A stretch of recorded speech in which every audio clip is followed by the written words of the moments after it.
Halftime show, Terry Ford and Terry Ford and Terry Ford and Terry Ford. Ed Bird's here to run the board for Terry Ford, Terry Ford, Terry Ford, and Terry Ford as we go till 3 o'clock here on the game. Thank you for hanging out with us, whether you're in Columbia, Florence, Myrtle Beach. We always appreciate you popping in and listening as we blather on about sports here all day long here on the game. So we're sitting here Monday, almost 1 week, past 1 week. Officially, because it was around 10:45 last Monday when there was an opening to be the new head coach at South Carolina, baseball coach. And here we are a week later, and the job's still open. And, obviously the thought is, what does that mean? Because, you're talking about it, absolutely, whether it's online or just with your buds or whatever. It's like, what do you think's happening here? And, again, Ray Tanner's not calling any of us either, just like he's not calling you. Or maybe he is. If he is, give us a ring. But I guess all you can glean on it is you just want, first of all, and we've been saying this for a week, just make the right hire. Timetables, and look, I get the transfer portals open, whether you could lose guys, you could bring guys in, whatever. I know time's ticking, but you don't want to rush into a bad decision, right? You just don't want to do that. So you want to make sure you get the right guy. That's number one. Would you like to do it where the portal is, still could be an advantage to you and you don't want to lose any of your guys? Obviously. And I think players, some of the key pieces at South Carolina who could go in the portal, Ethan Petrie, I think they're waiting around to see who the new head coach is.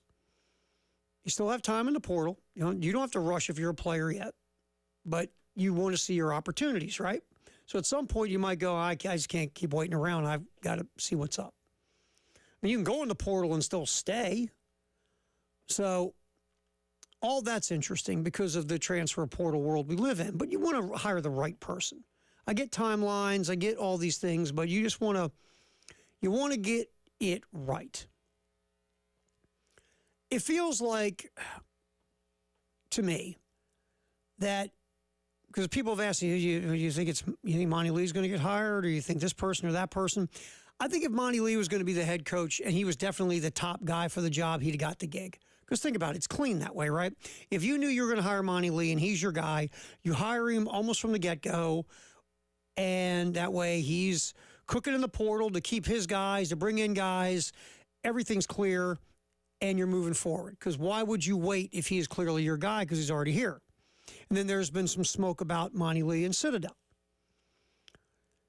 So, to me, the people that asked me, do you think Monty Lee's the guy? I was like, maybe he will be. I just don't think he is yet. I think he's definitely a candidate. I just do.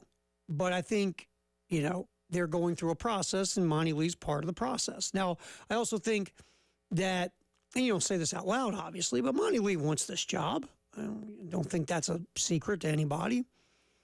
Monty Lee was here with Ray. Monty Lee came back as an assistant. Monty Lee would want this job. So you got, how do I put it? You got Monty Lee here who would accept it. But now you're seeing who else might accept it. Who else would be there?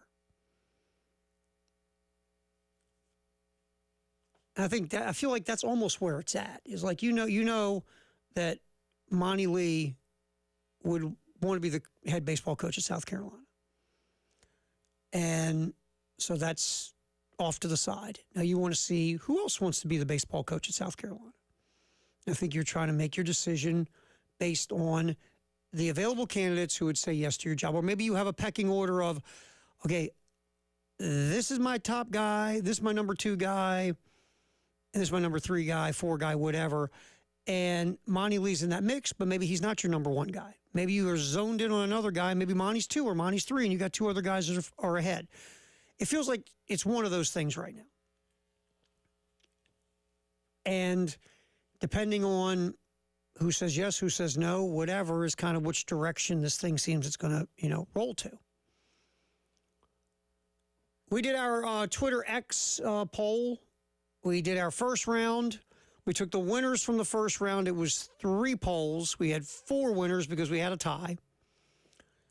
And then we ran the poll on Friday, got the results. Cliff Godwin of East Carolina was the winner in the Twitter poll. Again, voted by the folks on Twitter, not us. We didn't vote on it. So, and we put in every candidate we could think of. And we put in, Cliff Godwin, East Carolina, Chris Pollard at Duke, we have Dan McDonald from Louisville. We have Walter from Wake Forest. We have Monty Lee in there. We got Elander, the assistant head coach at Tennessee. We had Landon Powell. Chris Lemonis. We had a bunch of different candidates to fill out the 3 days. Different variety of places too. And again, Godwin won. Beat out Elander from Tennessee, and the fact that look, it's obviously not scientific because it's not millions of people, but Elander getting the traction he did was interesting to me. Basically, he came out number 2 behind Cliff Godwin, and if this thing, because remember, obviously the College World Series is coming up, and if things starts to stretch out more and more, his name comes even more into play because right now, obviously, Elander's kind of in the middle of a trip to Omaha. So you think that would hurt him timing-wise. But if this thing continues on, maybe he is more of a real candidate than we would think. Chris Clark was talking about today, did a great job of kind of breaking it down. In his mind, South Carolina, from what he's heard, is focusing on head coaches. And, of course, Monty Lee.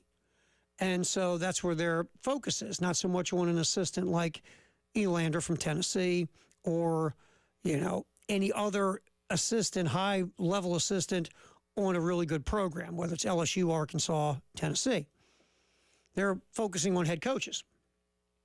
So maybe that changes depending on what direction your job search takes you. But again, we circle back to get it right. Get it right. And you got to spend some money. You just do. Get it right and understand you got to spend money. Because in the SEC, it's sort of like there's no salary cap. There's no salary floor. People in the SEC spend dough to win. They just do. And you gotta, if you want to be looked at as an upper level program in the SEC, you have to spend like an upper level program in the SEC to get the quality baseball coach. But you just got to get it right. You're I don't know if crossroads is the right word, but you're at a spot where you want to get back to being who you used to be. Now, it's been a decade since you've been to Omaha. And recruits who are 18, 19 years old, whatever, even if you want to go a little older because of the portal and COVID and everything. Let's say a 20-year-old was 10. Roughly, the last time you made it to Omaha. How much of the memories of a 10-year-old to the South Carolina trip to the College World Series? Those players. I mean, memories fade fast when you're dealing with younger folks because they were kids. So if you don't get this right and you go 4 or 5 more years not making it to Omaha, you're pushing that farther and farther and farther in the past where a group of prospective recruits are going, really? You were that good? I know that. Because a lot of times we fans remember all these memories and know what happened 20 years ago or 15 years ago. But you got to remember, it's not about us. It's about the mind of a prospective recruit who is between the ages of, 17 and 21, depending on how you're trying to get the recruit. Whether it's the old way, high school, JUCO, transfer portal, whatever. So you're in a spot where you got to get this right to get you back to where you used to be in the pecking order of college baseball. And to me, the best way to get it right is to, first of all, look at all your options. Understand that you got to spend some money. And for me, I've said this, that, someone who's been there or really close to being there is more of a sure thing than someone who's never been there or never been close to being there. I'm talking about getting close like a Godwin at East Carolina who's been to the Supers multiple times, or Pollard at Duke who's been there multiple times who hasn't kicked the door in yet, but really close. Because maybe South Carolina, with the resources and the community backing of the baseball program, could push them over the top. But someone who hasn't been there, or is only, his resume doesn't scream consistent trips, at least to Supers, if not Omaha, that person has a bigger percentage of failure to get South Carolina back to where they used to be. So we'll see. You just got to get it right. You just do. It's that vital at this point with this program where it's at compared to where it was. Because again, everybody can agree to disagree on the coach. Everybody can agree to disagree on everything. Everyone agrees they want South Carolina. The goal is to get them back to who they used to be. So nothing new yet. Dan McDonnell, it seems like, is out of the running in Louisville. We talked about that Friday. Is it a money thing? It could be that simple. It's a money thing. Maybe Dan's looking at a salary that South Carolina isn't prepared to go that high, or maybe he's asking for a lot of other things, like what's the pool going to be to hire assistant coaches? I'd love to take the job, but I'm looking at this parameter, facilities, and maybe the whole package of what Dan McDonnell wants to leave Louisville just didn't match up with South Carolina. For whatever reason, McDonnell's out. And that's a shame, because that's one of those guys that, the last few years at Louisville have not been good. But, again, we talked to Drew Diener from 93.9 The Ville. And Drew was like, yeah, the NIL just isn't happening here. The resources just, they're not committed to baseball. Diener was telling stories about how a lot of them still don't know how the whole regional process works. And they were like, well, we got to pay for baseball tickets? What? So, McDonnell would like a lot more commitment. And he's probably big on, here's what I need to leave. And maybe just didn't match up with what South Carolina was prepared to do. I don't know. But McDonnell seems to be out of the running. But Godwin, Pollard, Amani Lee, Landon Powell, Elander at Tennessee, all these other names, haven't heard anybody say they're not interested in the gig yet. Tom Walter at Wake, who I love Tom Walter. That'd be a really good hire. So we don't know much more than we did when we left here on Friday. We'll see. We'll see where we're going. It's interesting. Very interesting. All right, we will get back in here to halftime show. Terry Ford, Ed Bird's here. We're just kind of kicking it around as we still wait to see what's going to happen with the baseball coach at South Carolina. But I'll tell you this, it was a very interesting weekend in Omaha. That game yesterday with Florida and Clemson was crazy. It was crazy. In Florida, a team that went 13-17 in the league and barely over 500 for the season, back at the College World Series. So we'll get into that next. Halftime show. We are hanging here till 3 here on The Game.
to get the ball up and get it to the outfield. There it is. That's going to drop in, and the Gators are going to walk it off. They're going to Omaha. They win it 11-9.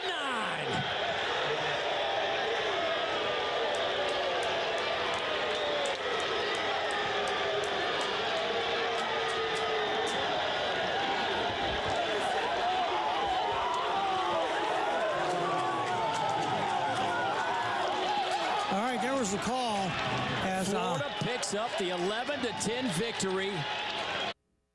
Yeah, there was the call on ESPN, I believe. What a game between Florida and Clemson yesterday. Well, it started during the day and it ended sometime in the evening. Gators come back and won 11-10. Game was crazy. You had, pushing and shoving. Player got ejected. Crazy comebacks. I mean, it was just wild. It was a wild baseball game. And, Clemson took the lead in the bottom, the top of the 13th, and then Florida you just heard the bases loaded double. That gave the Gators the win. It was just a wild game. A wild game. Cam Canarella of Clemson tied the game with a 3-run homer in the 9th, and then I think it was the 10th, made a game-saving catch. Could have been the bottom of the 9th. Made a game-saving catch and would have ended the contest a lot earlier. Hit it, Ed Bird. Through May 10th, but because of an injury, he's in the lineup, and he has been a game changer. This one's out to center field. It is deep. It is gone. Oh, my goodness. That did not just happen. That was the 10th inning when Cam Canarella made that catch. It looked like if you're an old school baseball fan, it looked like the Willie Mays catch in the 54 World Series. It just over the shoulder basket catch, and really the ball hits the glove and then he cradles it, up against his arms and his body. A phenomenal catch.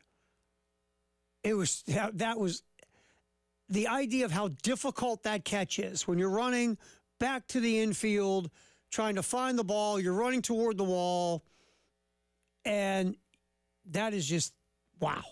What a play by Canarella.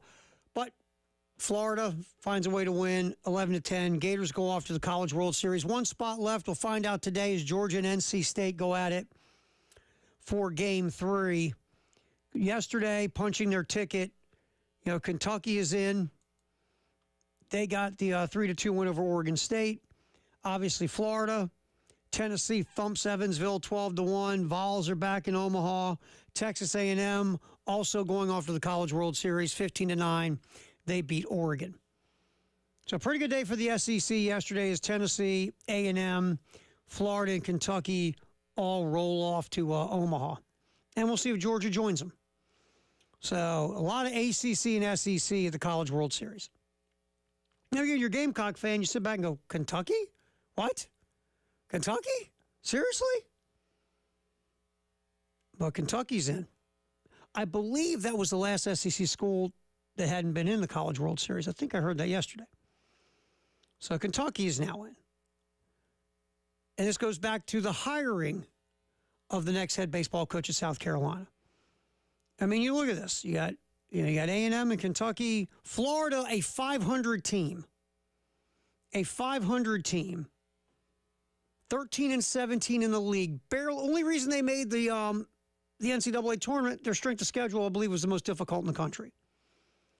A team barely over 500 with a losing conference record is at the College World Series. By the way, same conference record as South Carolina had at 13-17. That's where this thing's at. Ole Miss has won a College World Series recently. Obviously, LSU last year. Florida played for the whole shooting match. Tennessee's been there 3 times now in the last 5 years. A&M's back again with Schloss. Auburn's been twice here recently. And Florida's back again. What was that, 9 under Kevin O'Sullivan and won national championship, I believe, in 17? It's an arms race in the SEC. And it's what you got to do to keep up. And by the way, all of those guys except your head coach at Kentucky is making over $1 million. It's just, this is the world. So we'll see where it goes from there. All right. In case you missed it on Friday, Teddy Cahill from Baseball America was on the Gamecock Central Takeover Hour. Jack Veltri was sitting in for Wes, and Chris was on vacation because he wants a vacation. What's up with that? And Tyler was here also, and Teddy Cahill from Baseball America was on and hit a bunch of different topics. And if you missed that, we're going to play a couple of these. Teddy's thoughts on the South Carolina job and about investing money in the baseball program.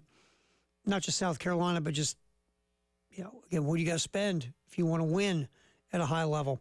So we're going to fire that up for you here in just a couple minutes. In our next segment, we will hear Teddy Cahill's thoughts in case you missed it from Friday during the Gamecock Central Takeover Hour. All right, on Monday, Tuesday, Thursday 3 to 6 at Angry Fish in Lexington, postgame show with Jay and Elijah, who want to be paid in beer. That's the deal. They're like, yeah, we'll go. We love Angry Fish. We'll go out there, but he's got to pay us in beer.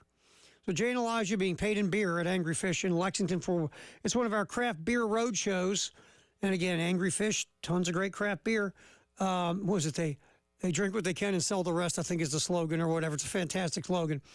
You can also not only go to Angry Fish and sample lots of great craft beer, but you can get the craft beer card.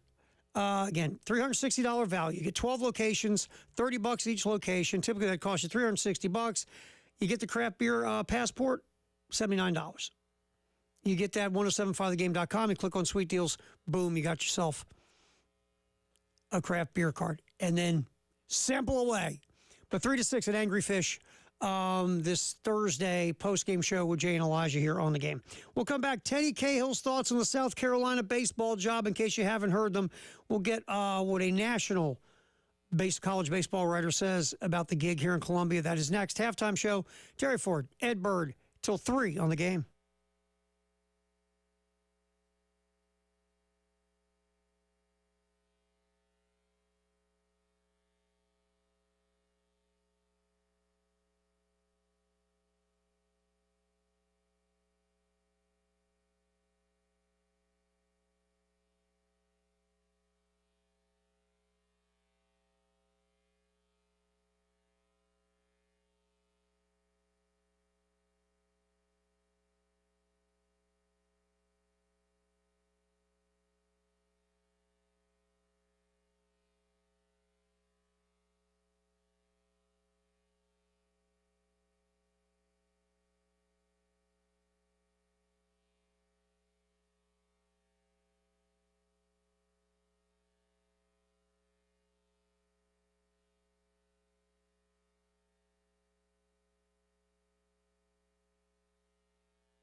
What you're talking about, what we're talking about, everybody here in the Midlands is talking about is who in bleep is going to be the South Carolina head baseball coach. We're getting into that. Terry Fort, Ed Bird, it's a halftime show here on the game. Teddy Cahill, national college baseball writer for Baseball America, was on the Gamecock Central Takeover Hour on Friday. And in case you missed it, we're going to re-rack a couple of comments from Teddy. One, the national perception of the South Carolina job and the baseball program. Cut one, Ed. I mean, that's a really difficult question, and I think that is a problem for South Carolina, the fact that is difficult, because it should be one of the better jobs, you would think. But, for now, 12 years, it's been, let's just call it what it is. It's a middle-of-the-pack SEC program over the last 12 years, and there are a lot of reasons why you think you can elevate back. I mean, what Ray Tanner did at the end, that's probably not going to happen again, realistically. But there are reasons why you think you can elevate back more towards what happened in the first decade plus of the century than what's happened in the last 12 years. You have the stadium, you have the facilities, you have this wonderful fan base that cares so deeply about baseball. But a lot of schools in the SEC have all of that too. So, they've got to find a way to get back to that. Some of that is a matter of investment in different ways. But, when you look at it, it's a solid job. If we're comparing it to jobs nationally, it rates amazingly. But within the SEC, I think it is pretty tricky, especially in a newly expanded SEC as you add Texas and Oklahoma. Yeah, I mean, that's what we're talking about in the first riff of the show is you're 12 years off since that last trip to Omaha. You're over a decade. The players you're recruiting now, a lot of them will have vague memories of it, but it's not like it's front and center on you. So that's why this hire is so important. And, the SEC, we went over it like yesterday. Florida, Kentucky, Tennessee, Texas A&M all rolling off to the College World Series. Georgia, another team, hasn't been there in a while. Georgia, with a first-year head coach, feels like Georgia got it right, obviously, has a chance, if the Bulldogs beat NC State today in Raleigh, they'll go to the College World Series. Then you look, like we said earlier, you've had Auburn go twice recently. You've had Ole Miss, Mississippi State win national championships. LSU last year wins a national championship. I mean, now Kentucky's in Omaha. So Kentucky and Georgia, two programs you've not even thought about being better than. Both could be in Omaha this year. And you sit back as a Gamecock fan going, this is unacceptable and it's got to get fixed. Now, who's the best person to fix it? That's why Ray Tanner, sits in the AD chair. You got to make that call. You got to make that decision. And you got to get it right. And if you're going to roll the dice, that will be interesting. Again, we've talked about, Cliff Godwin at East Carolina because he just checks all the boxes of what, the baseball community would think it's a great hire because college baseball folks believe Godwin's a phenomenal baseball coach. So it checks that box. The fan base here, I think, would accept Godwin because, again, he's a guy that's knocked on the door, 4 times now in the Supers. Very consistent winner. That, I think, for them, you're not going to make everybody happy. You're just not. But I think the fan base, for the most part, from the people I've talked to, would be happy with Godwin. And the other part is he's not going to cost you as much as others, which also checks the box. So it feels like he is that guy, and we're going to play you a couple cuts from Nate Summers from The Reflector, the newspaper in Greenville, North Carolina. Nathan's a sports editor and also covered ECU baseball for over a decade. We talked with him about Godwin. I mean, the thought with Cliff Godwin is he didn't want to leave. It's his alma mater. He grew up there. He wants to take East Carolina to Omaha. But he's losing a bunch of players in the portal. And East Carolina, NIL-wise and resources-wise, can't keep up with SEC schools. So if you're Godwin, do you throw your hands in the air and go, look, It's never good. It's never going to be any better than it is right now. Matter of fact, it could get worse in my alma mater. I want to go somewhere where I can truly, truly, truly compete on a high level every year, and that is going to be the power leagues. That's just the way life is going to be. So, I feel like that's the guy that's like right in that sweet spot of makes everybody happy kind of thing. Yeah, again, I'm a Tom Walter guy at Wake. I think what Tom Walter's done at Wake Forest is great. What he did in New Orleans is, whew. You know, Walter's been to Omaha, been to a couple of supers, but he's going to cost you 7 figures. And plus, there's a buyout issue there in Wake Forest, a private school. Walter, from what I've read, already makes 7. But again, you can't get those numbers out of Wake Forest because they don't have to tell you. Here's also Teddy Cahill, as we cut to Edbird, the importance of the financial investment in the baseball program at South Carolina. I mean, I think it's crucial. You look around and, like, head coaching salary is probably a poor measure of how invested a program is. There are probably better measures out there, but it's a quick and easy one. There are like 9 programs that spend $1 million on a head coach in the SEC, and South Carolina is not one of them. And so if we're going to sit here and we're going to talk about, like, how does South Carolina get back? Like, well, you know, that's a big part of it. And if you're now in the bottom half of the league in salary, like, you know, what else are you in the bottom half of that, you know, takes me a little bit longer to look up, you know? Where are you in terms of, you know, overall coaching salary pool? Where are you in terms of, you know, what's available to NIL, you know, and on down the list.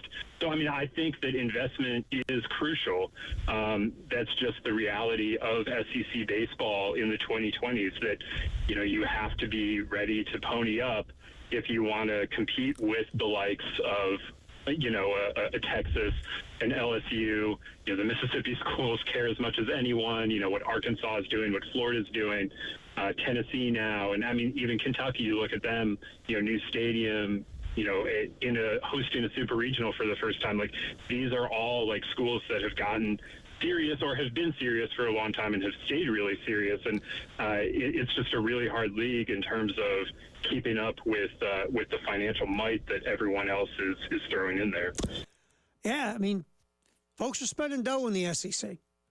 And we even talk about Arkansas, who has been this close to winning the national championship, has been to, you know, Omaha multiple times under Dave Van Horn. Everybody's spending money to be the best or to fight to be the best. And just the reality, you got to spend money. And the expectation's crazy. I mean, Texas, who is always on a different level of crazy than everybody else, you know Texas is like, you know, in the crazy Hall of Fame. There's been some rumblings that Texas is going to get rid of their head coach, David Pierce. Listen to this resume.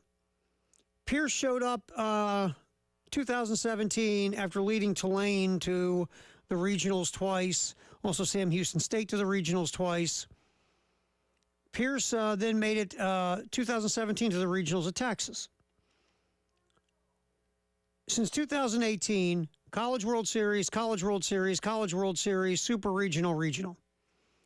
3 runs of the College World Series, has made the NCAAs every year, so 3 College World Series and a run to the Supers.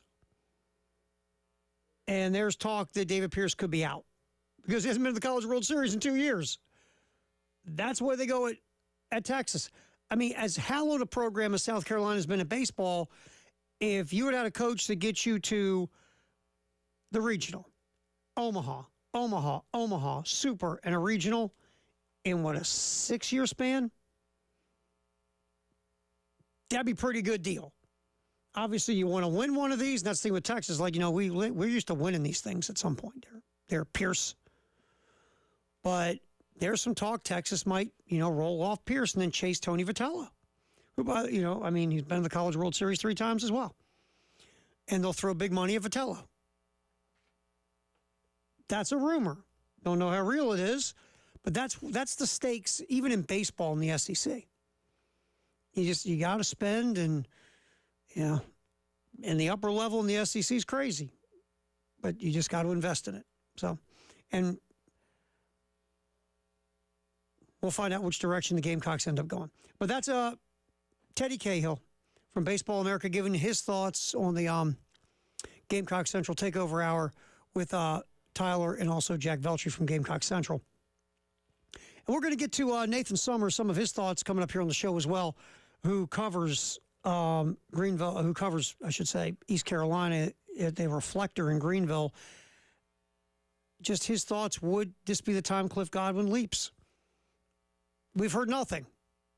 I heard, late last week, old Cliff Godwin's gone silent. But, Tom Walter has talked to some folks in the media here recently, but, Walter hasn't said he's not interested in South Carolina. Chris Pollard has not said he's not interested. Cliff Godwin hasn't said he's not interested. And we'll just see. I mean, they also could be trying to work better deals with their current teams through their agent going, hey, South Carolina, they're talking to my guy. What do you want to do to keep him? And Walter and Pollard recently have gotten contract extensions. Godwin has not. Godwin's making $600,000. Easily the lowest salary of the three. So, but that is Teddy Cahill from Baseball America saying you got to spend. It's just the world of the SEC. All right, our Firehouse Subtext the Hour is coming up next at 803-404-6100. And there's so many ways to check out the game. You can listen here in Columbia, 107.5. Florence, 100.5 the game. Myrtle Beach, 100.3 the game. Also, you can just download the app on your phone, 107.5 the game app. Listen anywhere, anytime, as long as you got cell service. Also, you can watch us talk on Game TV, powered by Integrated Media, sponsored by Shepherd's Glass. Just go to our YouTube channel, At the Game TV Radio. Very simple. Listen anywhere. We'll come back, get our Firehouse Subtext of the Hour at 803-404-6100. Halftime show, Terry Ford, Ed Bird's here. We go till 3 on a game.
Time to check the old Firehouse sub text of the hour at 803-404-6100 here on the Halftime Show. I always appreciate you texting in.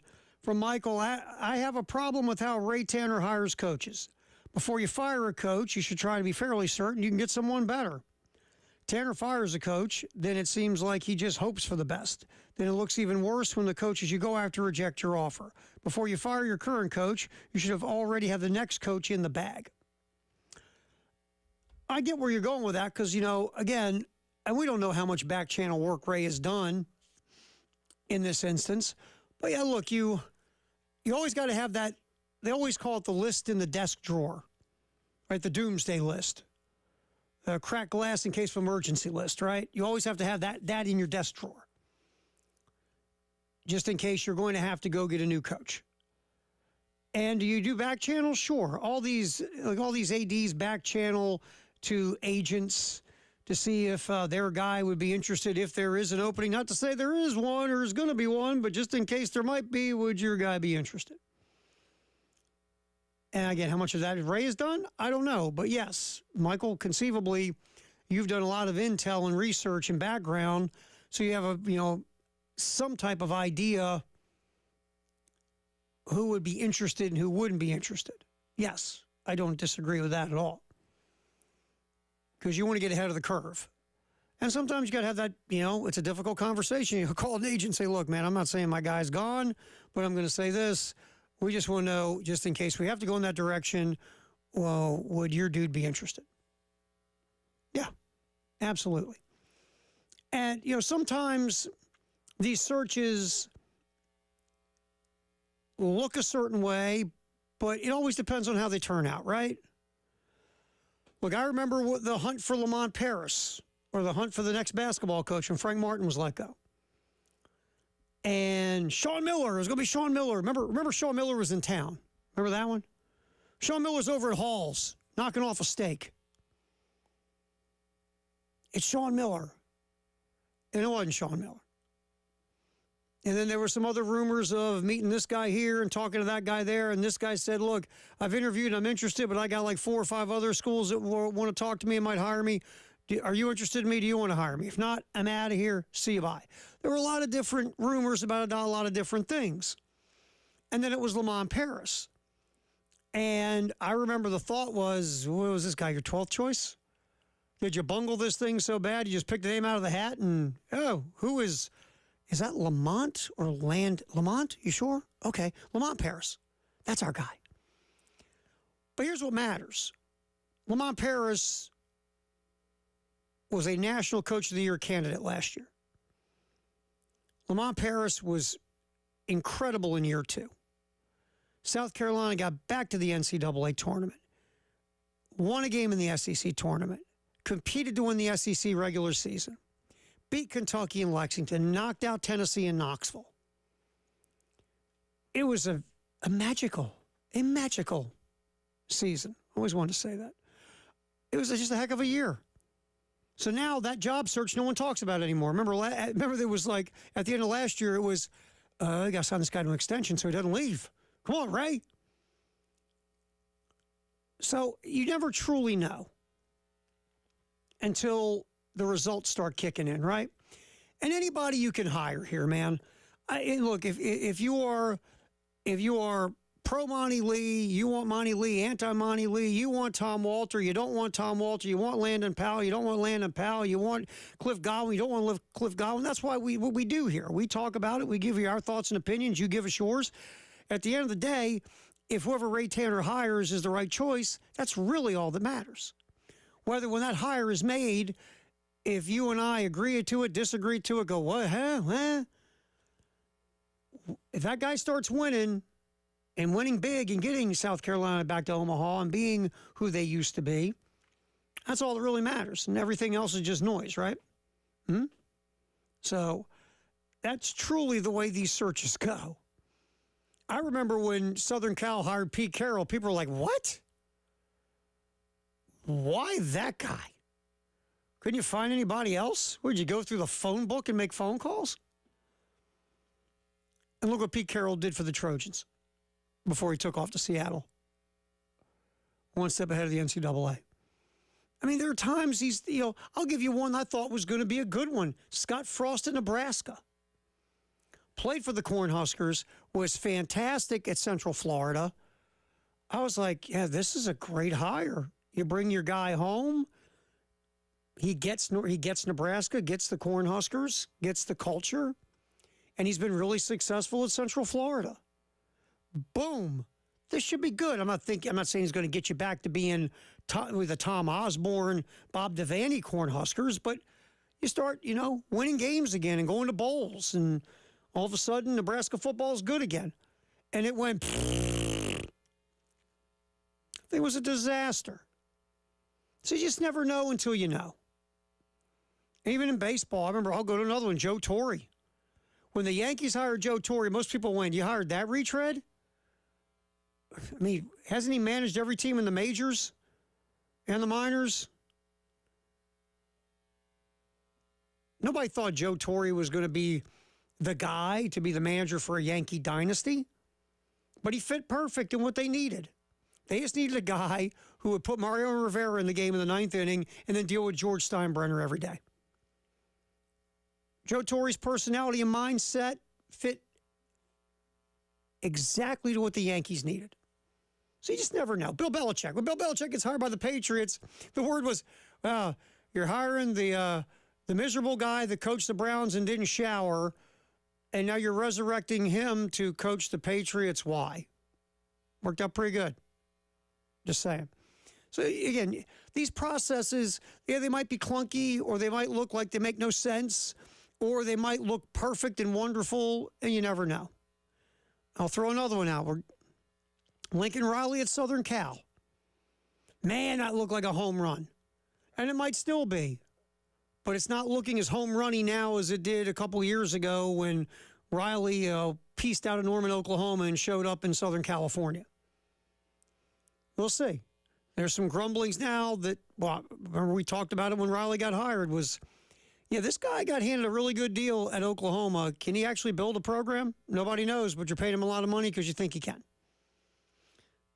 So we can bat back and forth this all day and agree to disagree and yell and scream and holler, and the process might look weird or like nobody knows what they're doing, but if it works out and you start winning a lot, that's all that really matters at the end of the day.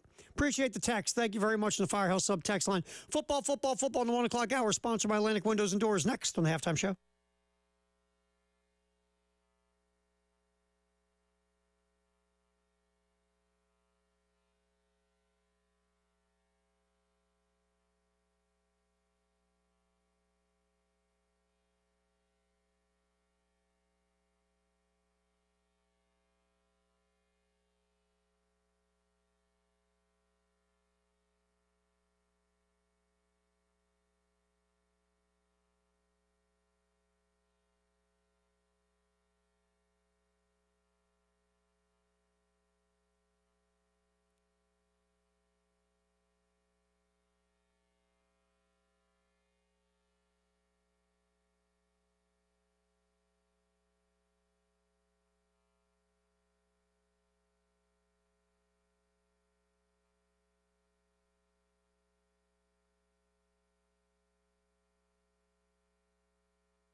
Halftime show, Terry Ford, Ed Bird here on the game as we roll up until 3 o'clock. Thanks if you're hanging out with us in Columbia, Florence, or Myrtle Beach. Appreciate you as we roll through Monday.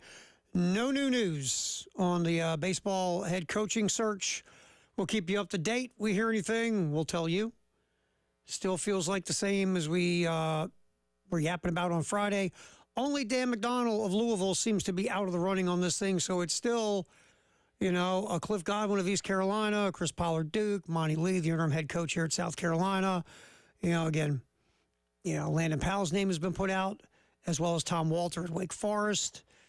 So we'll see where it goes. But so far, it feels like only Dan McDonnell, Louisville, is not in the running anymore.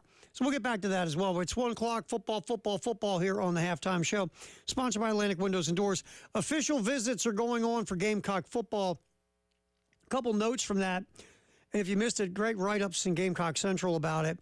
Isaiah Gibson, five-star edge, has committed to Southern Cal. He's already been a Southern Cal commit. But was in South Carolina for his official visit this weekend. He's going to do more official visits. I believe I saw Auburn was on his list for an example.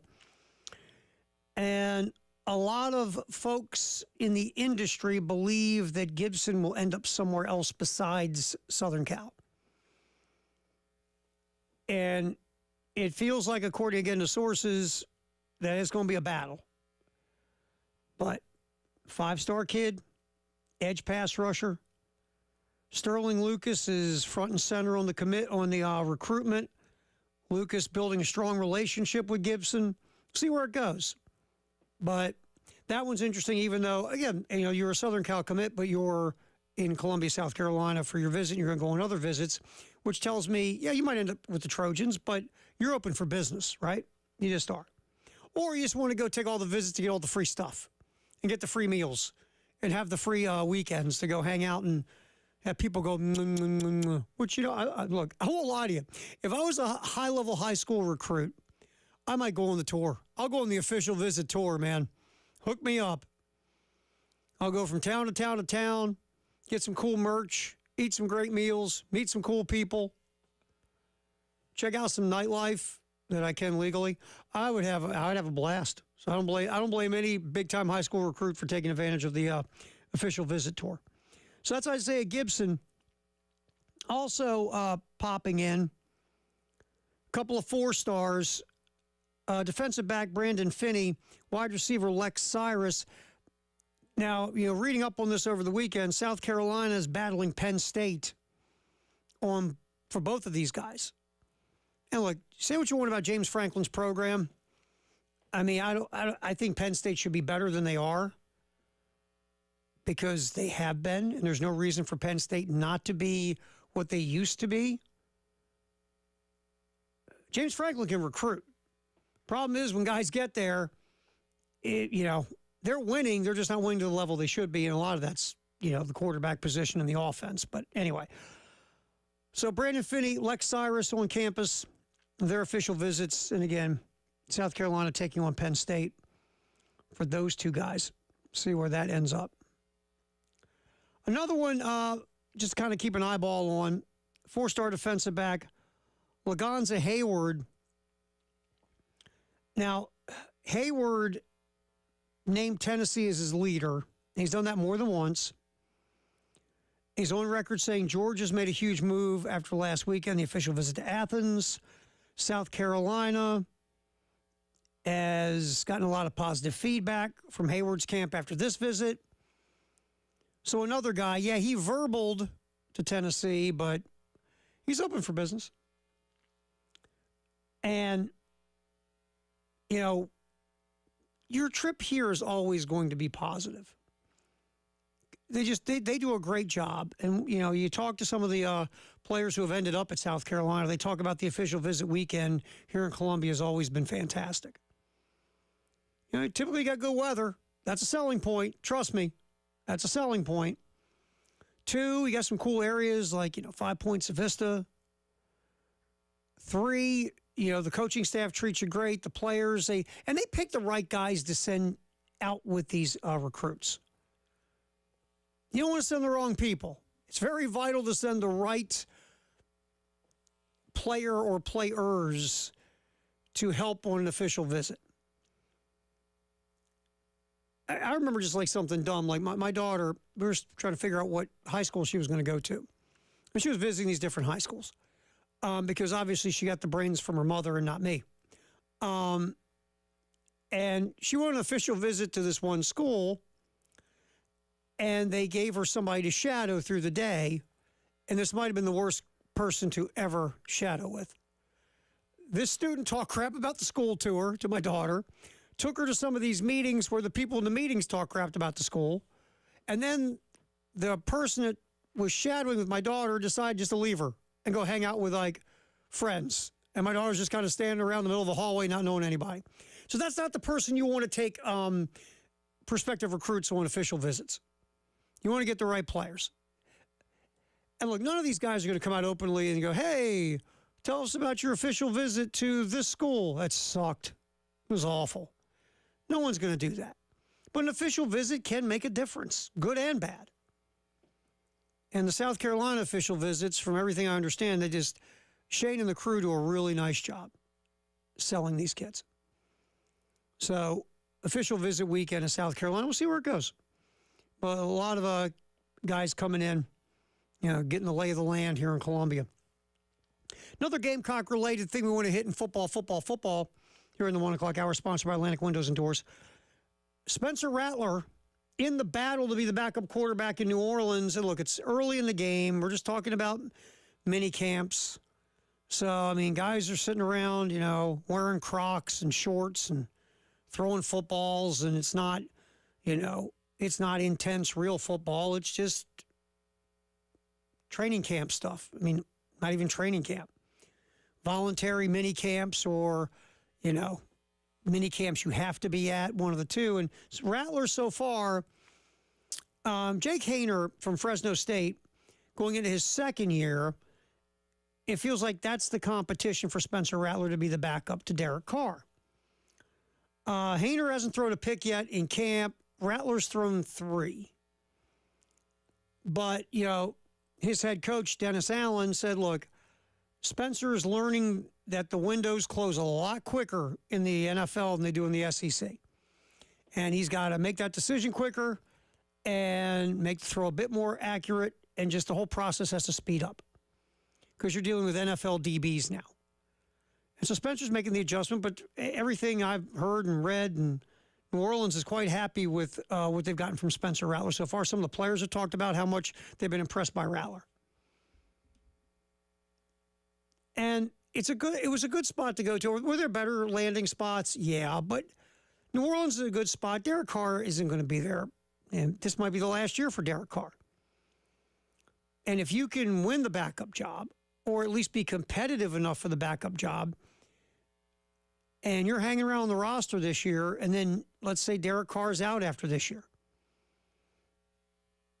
you'd have a legit shot to go into training camp to show what you got. Job would be open. Now, would the Saints go out and get other quarterbacks? Yeah, sure. Could the Saints have a new coach after this year? Yeah, they could. Dennis Allen's nothing special. He's So if the Saints miss the playoffs this year, there could be a new head coach. That could be good or bad for Spencer Rattler. But Rattler's not in a bad spot in New Orleans. So, looking pretty good so far for the Saints. It's early. You still got to go through... you've gone through OTAs, you got mandatory minicamp. Obviously, it's been going on for teams.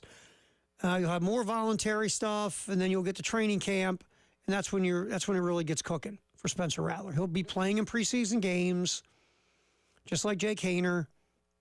See where this whole thing goes. But so far, good reports for Spencer Rattler out of New Orleans. So, thumbs up there for Spencer. I've been dabbling along in this college football tier list done by David Hale from ESPN. And we've been kind of hitting it here and there during the week, last week. And I also want to go back to it this week a little bit because I saw a couple fascinating things in there. Because they do a really cool thing of like comparison, like quarterback A, quarterback B. Here are the numbers. Now here's who they are. And you go, okay. Didn't see that. Pretty interesting. So there was one, and this is why, like, perception or what we talk about or what we hear or the program you're at or maybe the guy you follow, all this comes into the thought process of you as a quarterback in college football. There's a very interesting quarterback comparison. We'll throw that one at you. Because this one you go, huh, well then. We'll do that next here on the Halftime Show. 3 to 6 this Thursday at Angry Fish in Lexington. Jay and Elijah postgame show will be going. Go sample all the cool draft craft beers they have at Angry Fish and hang out with Jay and Elijah from 3 to 6 on Thursday. Also, Angry Fish, one of the locations that is in our craft beer passport. You can go to 1075thegame.com. You click on Sweet Deals. Just take a look at the craft beer passport. It costs you $79, but you get $360 worth of funds to go to 12 different craft beer locations, $30 for each stop. So hang out with Jay and Elijah on Thursday. Maybe check out our craft beer passport at 1075thegame.com by clicking on Sweet Deals. We'll come back, give you a very interesting quarterback comp in college football. That's next. Halftime Show. Terry Ford, Ed Bird, till 3 on the game.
We're kicking football here in the 1 o'clock hour on the game at 803-446-100. That's Love Chevy phone line, Firehouse Sub text line.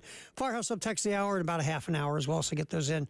All right, this was a very interesting comparison of two quarterbacks as I was looking at the tier quarterback rankings in ESPN.com. Here's quarterback A. Their total QBR quarterback rating was 84.1. The average is 62.3. So way above average quarterback rating. 65% completion percentage, which is really good. Almost 9 yards per attempt, which is good. 3.3 TD to interception ratio. Really good. Also played with a first-round draft pick at wide receiver. Quarterback B, 83.8 total quarterback rating, a little bit less than quarterback A. Completion percentage, almost 66%, a little bit higher than quarterback A. Yards per attempt, a little bit higher than quarterback A. Touchdown interception rate, 4.0, which is better than quarterback A. Quarterback A was Michael Penix, University of Washington. Obviously, quarterback the team that played for the national championship, top 10 pick in the NFL draft. You're like, who's the other guy, Ford? Kyle McCord, Ohio State. That guy. That the Buckeyes couldn't wait to run out. That guy. And it's interesting when you just take away the names, you take away where they play, and you just put raw numbers down, and you see something like this. Now, your first thought is, well, what the heck is Ohio State doing running Kyle McCord off for Will Howard? Will Howard's numbers not as good as Kyle McCord. That's true. But I guess what hurt Kyle McCord, we say this all the time, you don't want to be the dude to follow the dude. I mean, C.J. Stroud was fantastic at Ohio State, if you look at his numbers and his production. Now, again, did the Buckeyes fall short? Sure they did. They did get to the college football playoff, and Stroud was excellent in that loss to Georgia a couple years ago. Ohio State should have won the game. And that game with Stroud kind of took away some of his other contests where he didn't have a big game in big games, like against Michigan. So Stroud, his performance, Kyle McCord wasn't as good as C.J. Stroud. Just wasn't. Now we can say, well, maybe he didn't have all the weaponry that Stroud did. Maybe didn't have the personnel on offense and all these other things, and that all could be true. Or maybe just this. Kyle McCord's not as good as C.J. Stroud. How about that? Well, you're being compared to the past. What Ohio State's had a lineage of quarterbacks here lately getting drafted in the first round. Dwayne Haskins, Josh Field. Now you have C.J. Stroud. Kyle McCord didn't play like a future first-round pick. The numbers were good. We just read them. But the eye test and the people that watched Ohio State all year, McCord wasn't to the level of these other quarterbacks who were first-round picks. And that's really what Ohio State is measuring you by. The last few dudes, they heard their name real early in the NFL draft. And you don't play to that level. We want to get a guy at that level. Is Will Howard that guy? I don't think so. Could he be better than Kyle McCord? Yeah. Could be as good as C.J. Stroud or Fields? No. I don't feel that way. I mean, Howard's got a lot of skill. And obviously he's throwing to better receivers at Ohio State who get open more often. And he'll be in an offense that, has obviously produced a lot of wide receivers and offensive talent that went to the NFL. So could Howard be a better player than he was at Kansas State? Sure he can. But is he going to be on the level of what they're used to? If you maybe go yes or no, I'd say no. Would he be better than Kyle McCord? Sure he could be. But just looking at those numbers like that, you go, well, wasn't this Kyle McCord guy supposed to be awful at Ohio State and they couldn't wait to get rid of him and he was a problem and yeah. And the Ohio State offense was as explosive last year as it had been under C.J. Stroud. So that's where the comparison is. We can look at these numbers and pop an eyebrow, but it's just Kyle McCord didn't play to the level of performance that they are used to out of an Ohio State quarterback. That's all. But very interesting numbers when you compare it to Michael Penix, who had such an excellent year at UW. One other thing I saw, DJ Uyunglele will be taking over at Florida State as a starting quarterback. DJU was better last year at Oregon State than he was at Clemson. But he wasn't like wow better. He was just better. And maybe he's just in an offense that fit him better. But he wasn't still like, oh my God, this guy's unbelievable. And here's a stat that's interesting. At Florida State, Jordan Travis was off target with just roughly 11% of his throws. DJU, who will be taking over for Jordan Travis at Florida State, was off target with over 19% of his throws. Second worst rate among Power 5 passers. That, I don't know, that could be a thing. If your off-target rate is close to 20%, which is the second worst in Power 5, in the Power 5, and the guy you're replacing, his off-target rate was almost half as low as yours, that's a thing. How much of a thing it's going to be, we'll see, but that's a thing. And if you're Florida State, and I know there was talk that they were chasing around Cam Ward, who ended up in Miami, but, you know, Jordan Travis, the change of Jordan Travis to Uyunglele might be a real drop. We'll see. DJU's been around for a long time now. I feel like he's, 35, 40? But this is going to be an interesting thing to keep an eye on, just how well Uyunglele plays at Florida State, especially replacing a guy in Jordan Travis who was so good these last couple of years. So that was a very interesting little quarterback comparison of those guys. And Florida State, remember, it feels like they're back, right? Because we said this after 2 years ago when they made that run second half of the year, won double-digit games, everybody's like, Florida State's back. It's like, well, let's see if you can stack 2 years in a row. Because Florida State used to stack a decade of top 5 football teams. Last year, Florida State, really, and again, I say it all the time, in my opinion, should have been the college football playoff. So that makes you feel like, ooh, 2 straight elite seasons. Seminoles are back. I don't know. We'll find out. DJU is to me, is a big question mark. There are people who just look at it like, oh, he was really good at Oregon State. Now that he got the stink of that Clemson offense off of him. Well, he was better, but let's not get crazy. Oregon State ran the ball really well. And that was, to me, that was the key to that offense, not Uyunglele. I mean, he was, like I said, he's better. And he was at Clemson, but not like a ton better. I mean, I saw the stats. I mean, better with deep throws than he was at Clemson. By the way, I saw this stat, too, in this tier thing, so I think it's so cool. Penn State, Drew Aller, and Cade Klubnik at Clemson. I believe either they were the 2 or among the bottom in college football with throwing passes over 20 yards. They had the least amount of attempts over 20 yards. Or they were right there at the bottom. Neither guy throwing the ball down the field. Stretching defenses. I mean, I'm talking about attempts now. I'm not talking about their efficiency, their accuracy. They weren't allowed to throw the ball down the field. Now that were they, taking safer throws, scared to throw it down the field? Were they coached not to throw it down the field? Were they coached into being scared not to turn the ball over and take a chance? Or was the offense just built for them not to throw it down the field because the offensive coordinators didn't have any confidence in them to throw it down the field? I don't know.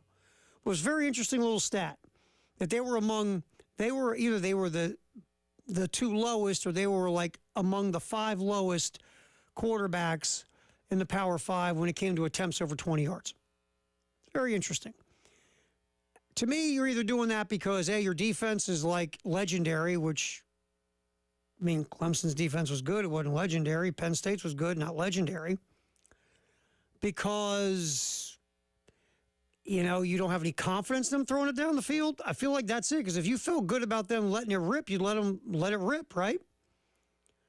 Or are you so scared of turnovers because, again, you don't have any confidence in them, you don't want to throw it down the field, or you have coached it out of them just to take checkdowns because, again, it goes back to you don't have any confidence in them. Whether you don't think they're ready or you don't think they're any good at it. You got to stretch the field. If you want to truly be an upper-level offense, you got to stretch the field. To me, horizontally and vertically. You got to hit all 9 quadrants of the passing game to me. Short, intermediate, deep. And if you're not taking those shots down the field, again, defenses creep in. They don't respect you throwing the ball down the field. And they're going to make it tougher for you to complete the short and intermediate passes to get any kind of big plays because nobody respects your deep game. That was an interesting stat. All right, we are doing football, and more football here on the 1 o'clock hour, here on the halftime show. Terry Ford hanging here with Ed Bird as we run this baby up until, we going until 3 today, Ed? What do you think? Should we go to 3? 4, 5, 2, maybe, you know what? Maybe 1:45. Let's go drink. It's got to be a happy hour somewhere, right? Anyway. I will jump back. I saw this interesting anonymous survey done by The Athletic on the NIL situation in college sports. I want to get to that coming up. It is a halftime show. Terry Ford, Buddy Ed Bird. We're doing football here in the 1 o'clock hour. We'll get back to our baseball conversation about the South Carolina baseball opening, top of the hour, too. So if you want to participate there, we're going to hit that at 2 o'clock. Right now, we're rolling football in the 1 o'clock hour, sponsored by Atlantic Windows and Doors here on the game.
What you're talking about, obviously, we'll get back to the South Carolina baseball head coaching search. We've talked about that a ton, especially in the 1 o'clock hour, the noon hour.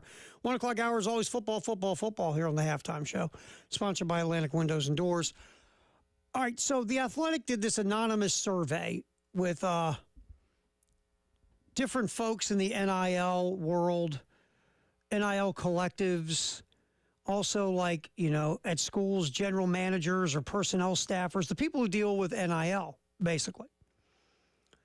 And one of the things they asked a bunch of questions to this crew. They asked about, are you spending more money on retention, keeping players? Are you spending it in the portal?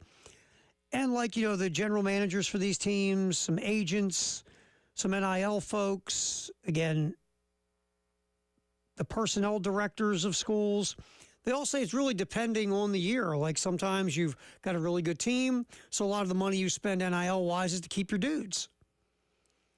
Some years if you're, losing a lot of guys to graduation, or let's say you lost some guys in the portal, you're spending more money, on the portal to get players. It just, every year is fluid, and it just depends, which makes total sense, right?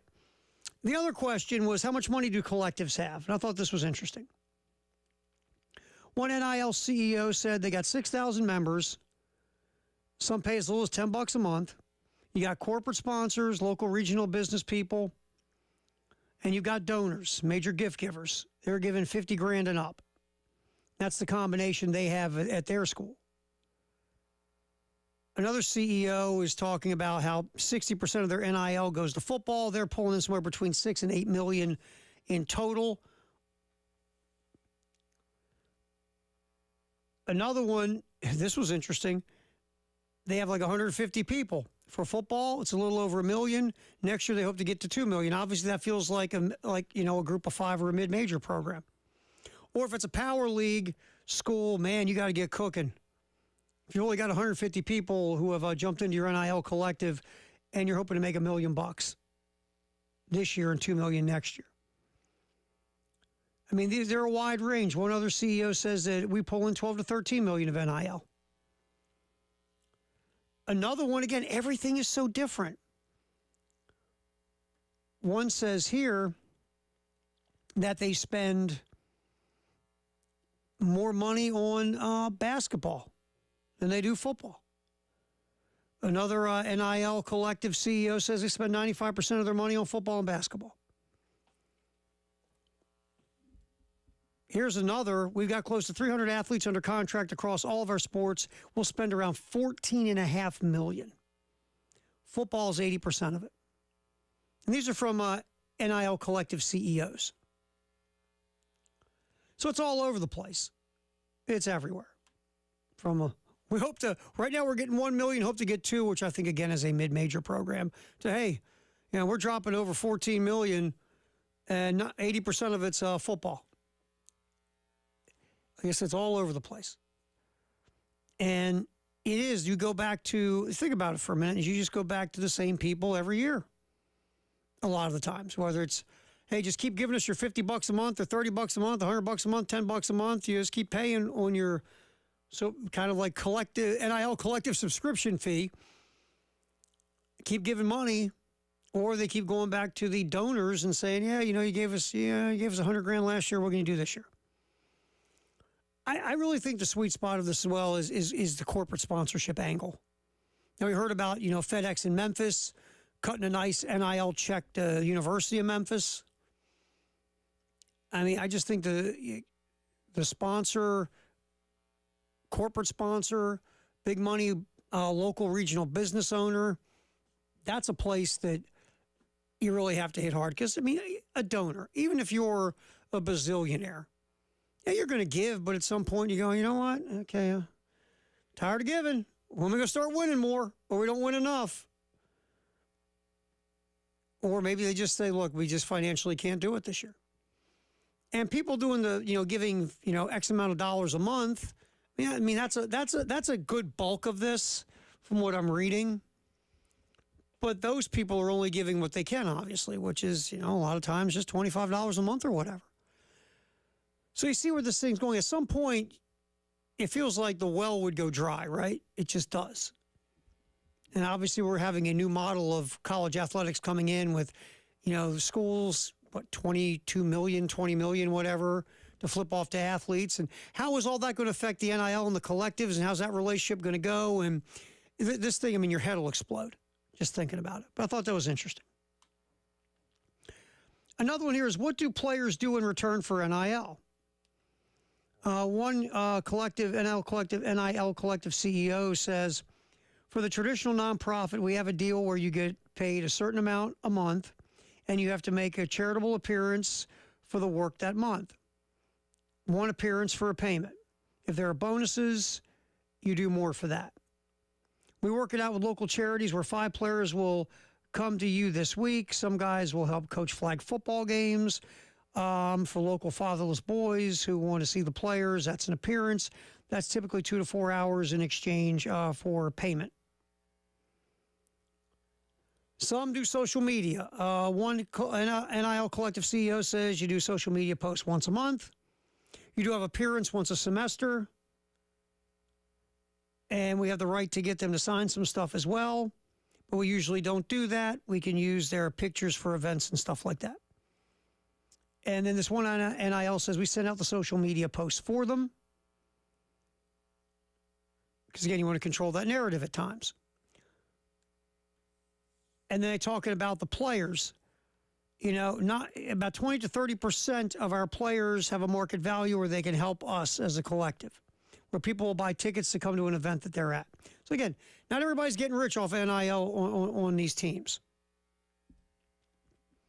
Another one here says we have partnerships with nonprofits in the community like Boys and Girls Club. There's an amount per hour we designate. A guy making $100,000 is doing twice as many hours as a guy making $50,000. Comes out to about $500 an hour. And the CEO guy says that is exorbitant, but it's within the bylaws to remain a 501c3 nonprofit. We also have a for-profit arm that is business appearances, autographs, things like that. So you see where all this goes. And here's one, what you're expected to do. NIL Collective CEO number 5 says, live near campus, don't get arrested, you got to show up and perform the charitable service. Also, they have to take a photo of themselves at the venue and upload that to our portal for proof they were there. Another CEO says, depends on the amount. They have to do charitable appearances for things like nonprofit food pantry or free clothing distributor once or twice a month. We have regular social media postings, autographing of items, promotional appearances on commercials or podcasts, things of that nature. So you see this thing, again, I just want to get you the idea, the lay of the land of maybe some of this NIL stuff so you can get a better idea and understanding. Not everybody's making millions. Some are making good 7-figure living. Some can pull 6. Some are just happy to get some, coupons to go knock down a burger. It just depends on the player. That's all. It's a free market system. And, a lot of this money is going to football. Most of it's going to football. Some schools, if you're a basketball school, money's going to basketball too. Maybe even more than football. Or it's not far off. So I just want to give you a little, anonymous survey. I just want to give you a little kind of behind-the-scenes peek of what these folks are saying, the people that are in there doing this every day, just give you a better idea of what's going on. And it's not going away. It's here. And I think there are people that think these collectives are going to die out. I don't think so. Honestly, I just don't. I think this is a, free market system. And, yeah, these schools will be getting money like, a capped amount to pay players, 20, 22 million, whatever it is. But unless you're signing, here we go, ready? A collective bargaining agreement. If you try to, these NILs are out there to help these guys take advantage of name, image, and likeness. Because that's what started all this in the first place in a lot of ways.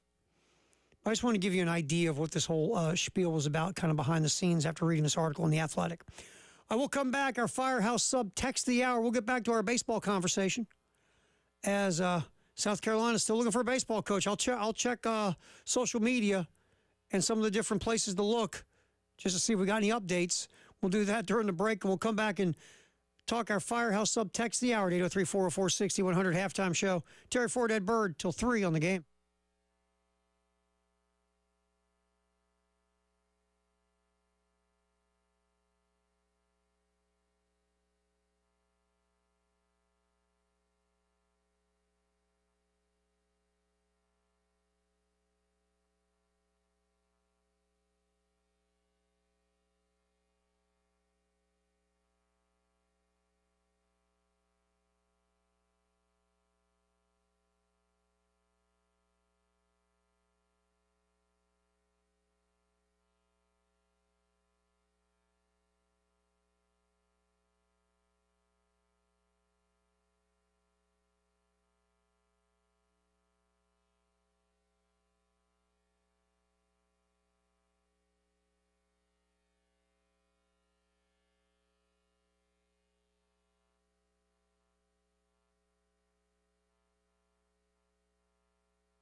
Time for the Firehouse Sub text of the hour, 803-404-6100.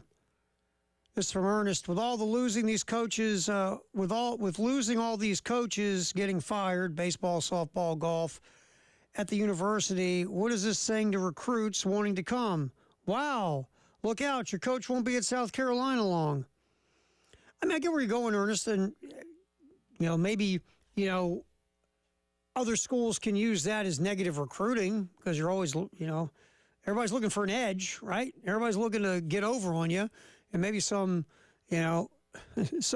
coach who's like recruiting against South Carolina will say, hey, look at this list of coaches who gotten canned with the Gamecock. Sure you want to go there?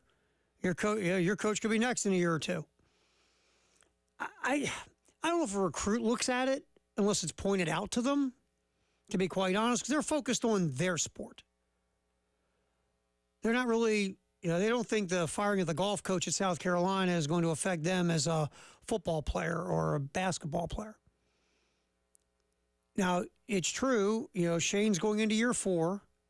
Lamont will be going into year 3. There's a new baseball coach. I mean, Dawn's been around obviously a long time because, well, she's Dawn and she's best coach, has the best program right now in women's college basketball. But I just don't know if, the 17, 18-year-old or transfer portal kid you're recruiting is thinking about that the softball coach is gone or the golf coach is gone or things of that nature. But I can see someone in a negative recruiting world trying to use that angle. But I see where you're going, Ernest. I appreciate the text like always. Again, we'll do one again next hour at 803-404-6100. Well, this just in, breaking news. Danny Hurley, the head coach at UConn, men's basketball coach, who's won the last 2 national championships, and Friday met with the Lakers as the Lakers were going all in on Hurley with a long-term, really rich contract to leave Stores, go to Hollywood, and become the head coach of the Lakers. Danny Hurley said, thanks, but no thanks. Danny Hurley staying at UConn. News just broke during the break. So Hurley, I'm guessing, got a raise. Just putting it out there. Because Danny Hurley was very open, talked to his players last week about going, about this whole, wooing by the Lakers. Hurley went out Friday to meet with the Laker brass. And so it was out there. I mean, Danny wasn't hiding it. I think Danny Hurley's agent's the one that leaked it myself, of the Lakers' interest. It just popped up out of nowhere, but it didn't. Well, if you're Danny Hurley's agent, that's your job. I'm guessing that Hurley will get a bump in salary from UConn. But let's take the other angle here is, why couldn't the Lakers seal the deal? Why couldn't you get it done? Is it that Danny Hurley, after meeting with you, said, I want no parts of that dysfunction? I don't know. LeBron James put out on social media last week, once this news popped, that, Hurley's offense is great. And, of course, it's not just Danny Hurley, but Coach Murray, Bill Murray's kid at UConn is an offensive guru in, building that offense along with Hurley. And LeBron was like, love the offense that Hurley and his staff put together. But I guess here's my question. Now, Anthony Davis, when he feels like playing and is healthy is really, really, really, really good, was supposed to be part of this coaching search process. And did Anthony Davis talk to Danny Hurley? Did LeBron James talk to Danny Hurley? 'Cause that's the NBA, man. You can shake your head and laugh at it and roll your eyeballs and all that, but that's the NBA. It's a superstar-driven league that you have to deal with superstar players because you win championships with level 1 guys. You can't go get 5 dudes at the Y and hand them to Greg Popovich and say, hey, man, you won with Duncan and Ginobili and Parker. Go win with, Skippy and Edgar and Oliver. It don't work that way. The NBA is a league that is star-driven. Now, the offer was 6 years, $70 million, according to Woj from ESPN. So that's what Hurley turned down. But I wonder, did Davis talk to Hurley? Did LeBron talk to Hurley? Those are two guys that matter. No offense to the rest of the roster. You really don't care what D'Angelo Russell is going to say to Danny Hurley. I wonder how much Hurley was wooed by those two, by the two level one guys that the Lakers have. I don't know. I also don't know what was the pitch. I mean, it was Jeannie Buss, Rob Pelinka, the GM, probably the Rambuses, because they're supposed to be like the cloak and dagger, they're like the Jim Hensons of the Lakers, kind of running the strings for everybody else, which is kind of bizarre in itself. Maybe Daniel Hurley just went there and saw dysfunction. Because the Lakers look dysfunctional. They do. They look like they have no plan. They just throwing stuff against the wall to see if it sticks and smells. And there's really no process or plan. Or maybe Daniel Hurley met with them and walked away going, they got no bleeping idea what they're doing. I have no desire to join this outfit, which might be the case. So, once again, the Lakers don't look good. They went all out for Danny Hurley and soiled themselves. So now I guess it was J.J. Redick. Who else does a podcast with LeBron? Because really LeBron runs the show, right? That's what we all say. We joke, but maybe we don't. How much was LeBron James involved in this? Or was he? I don't know. It's a fun soap opera. That's all I know is the Lakers failed, and Danny Hurley staying at UConn, probably get himself a nice little raise, and Hurley decided to turn down 6 years at $70 million. And part of it is probably the smell of the Lakers was like, whoo, I don't want any part of this. I will get back in here. What's trending at 2? Get back to our discussion about the baseball head coaching search here at South Carolina on the Halftime Show. Terry Ford, Ed Bird, till 3 on the game.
halftime show. Terry Ford, Ed Bird, as we are rolling along up until 3 here on the game. All right, what's trending at 2? Sponsored by Gamecock Traditions and Traditions Fine Jewelry. We've been looking at the different candidates for the South Carolina head coaching gig. Look, no new news. It feels like the same as it's been the last couple days, where we've talked about, probably about 4 or 5 candidates. You've got the in-house candidate, Monty Lee. You've got, other names that have been out there. Cliff Godwin, East Carolina. We'll get to that in a minute. Chris Pollard at Duke. Tom Walter at Wake Forest. Those are the names, according to Chris Clark was talking today on the Gamecock Central Takeover Hour, and Chris was, saying that South Carolina's focus has really been sitting head coaches on the highest of levels, and also, Monty Lee here. That's the talk he's been picking up. So that feels like the guys at this point. There's no pecking order or list that anyone could probably get, or who's the favorite right now, or whatever the case. But that's where the whole thing's at. And, we're talking about Cliff Godwin at East Carolina, who's, done a hell of a job with the Pirates. With 4 trips to the Supers in Greenville. We tracked down Nate Summers, who is the sports editor for the Reflector in Greenville, North Carolina. We had him on Friday. In case you missed it, a couple of interesting things that Nate said. First of all, NIL is a thing at East Carolina. Cliff Godwin has lost multiple important players into the portal coming off of this season. And if you're Cliff Godwin, yes, you went to East Carolina, it's your alma mater, you love the school, your goal is to take East Carolina to Omaha one day. And the word is, the skinny is that if Cliff Godwin would leave, he would want to go to Ole Miss, where he was an assistant. Now, again, that job's not open. South Carolina is open.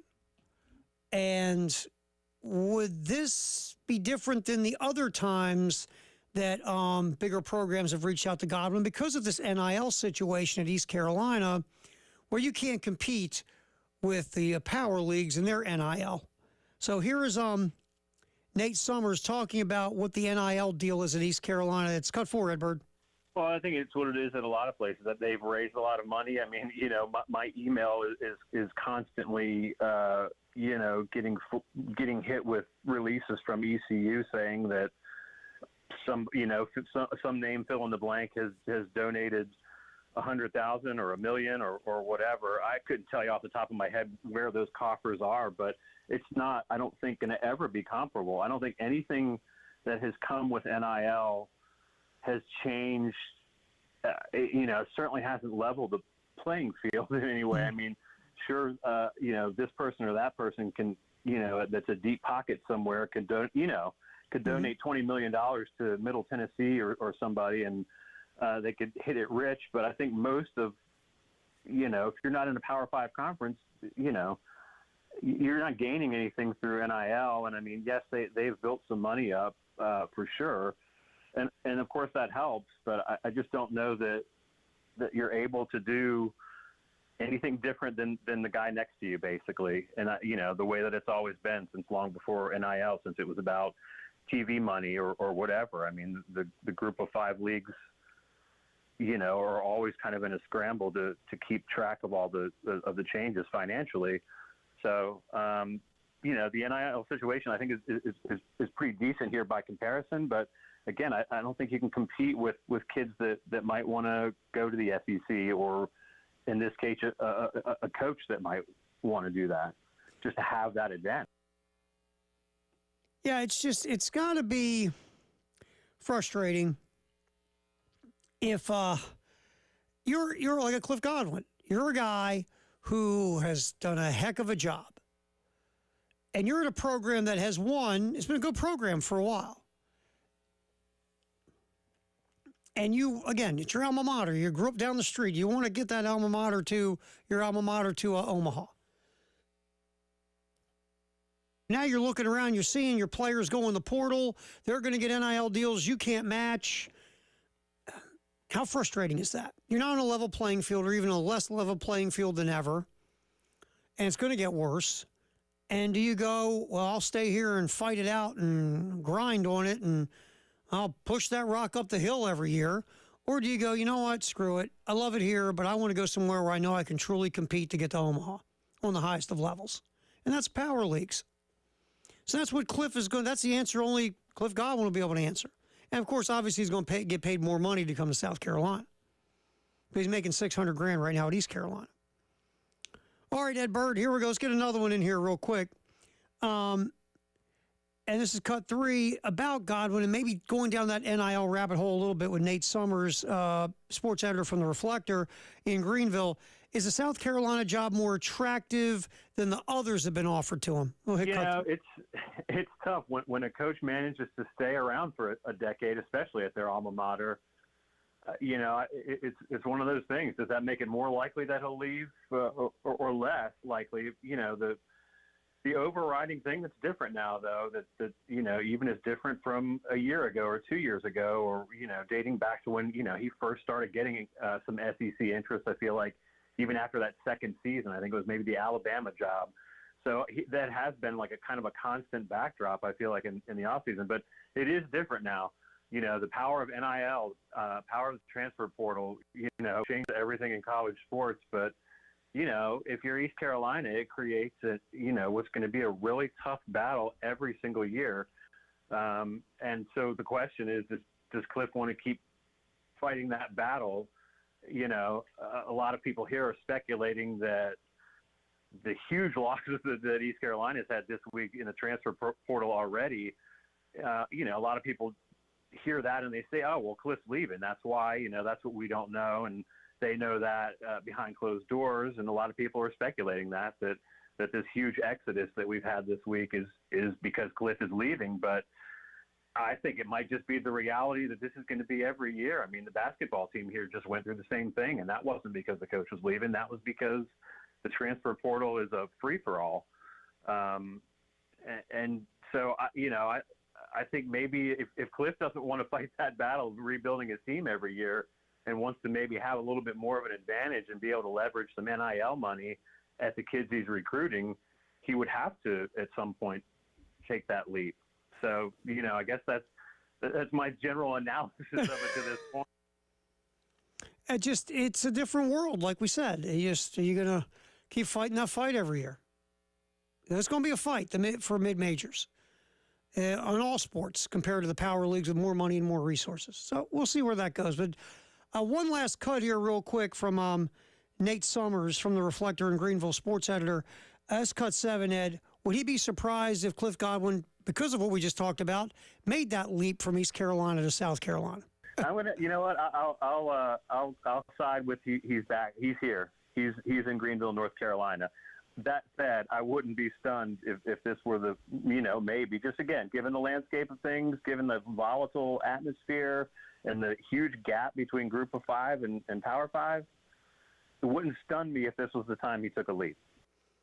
So we'll see. I mean, again, the candidates in no particular order are still Cliff Godwin and Monty Lee and Tom Walter and Chris Pollard. It's kind of, that's where the pecking order seems to be. And how much is, others maybe on the periphery. But that's where we're at. We're a week in. Again, the goal here is to get it right and get the right guy. All right, 803-404-6100, Love Chevy phone line. Our buddy Gamecock Larry's hanging on. Larry, my friend, good hearing from you. Welcome to the halftime show, pal. How you doing? Helping you.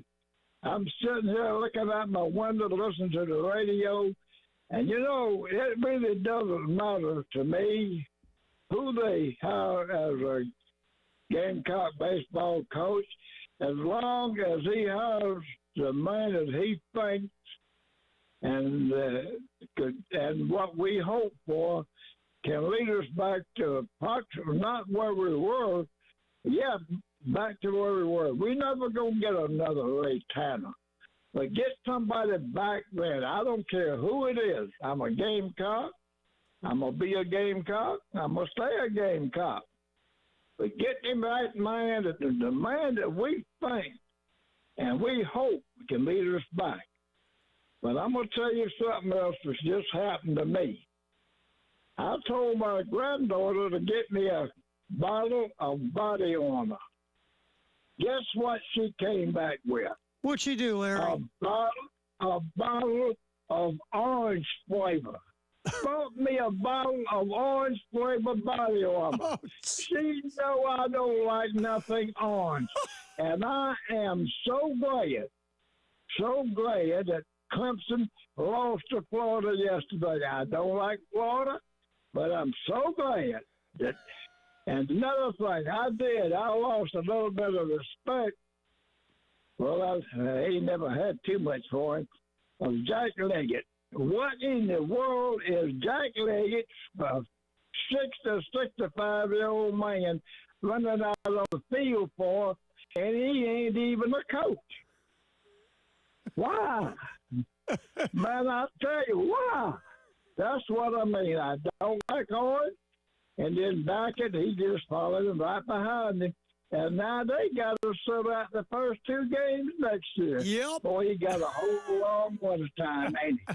Oh, I'm so glad that I'm going to call another station this afternoon when the 107 go off. I don't turn my radio.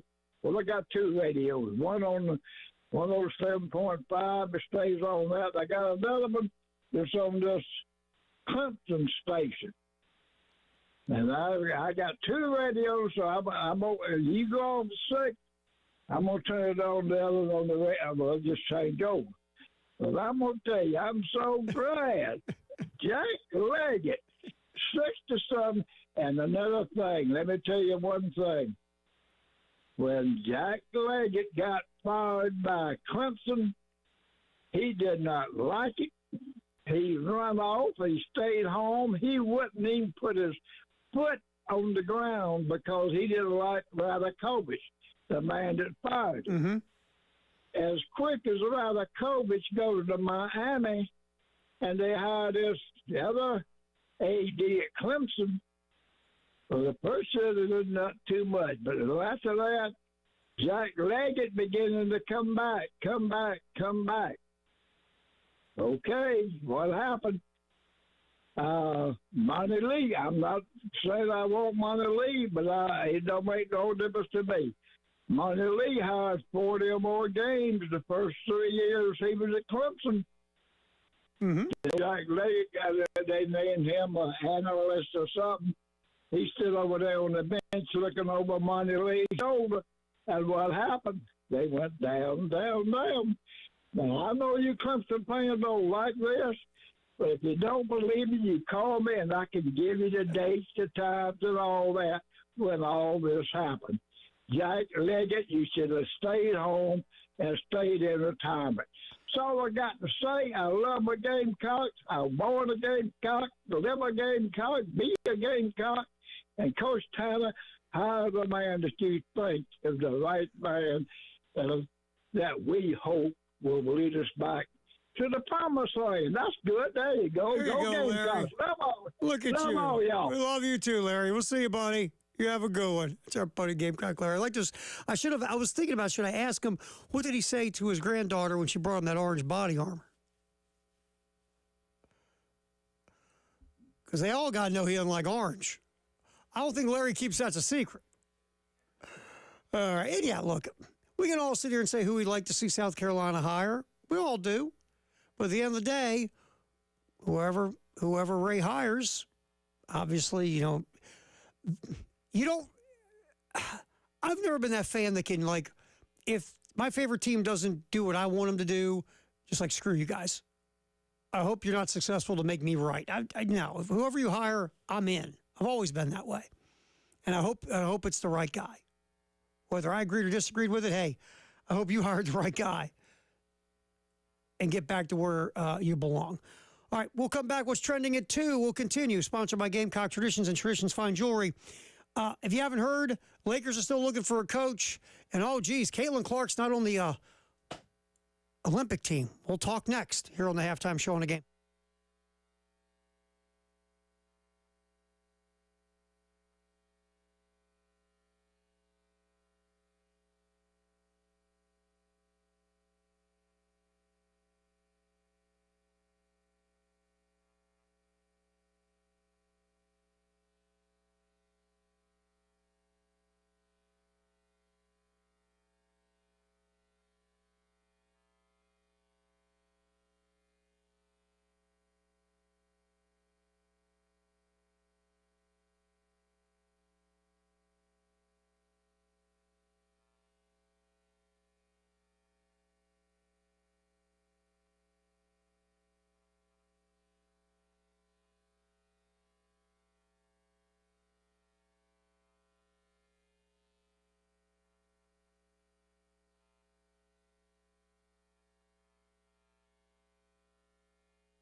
We are rolling the halftime show with Terry Ford and Ed Bird here on the game as we get till 3. Then Jay and Elijah will take over. And they will be doing the postgame show this Thursday from Angry Fish in Lexington. Again, I love their slogan. We drink as much as we can and sell the rest. So stop out. A lot of great craft beer choices. We were out there last year when Jay and I were doing the halftime show here. And the place is cool. People are great. You know, once we got off the air, I'd sample a couple real quick before we go. So I sampled, I think, 47 different craft beers. But yeah, Angry Fish, very cool place. So 3 to 6 on Thursday. It's part of our Craft Beer Passport live tour. Angry Fish, part of the 12 locations that we do for our Craft Beer Passport. Basically, it's 12 different craft beer locations. You can spend $30 a pop at each, equals $360.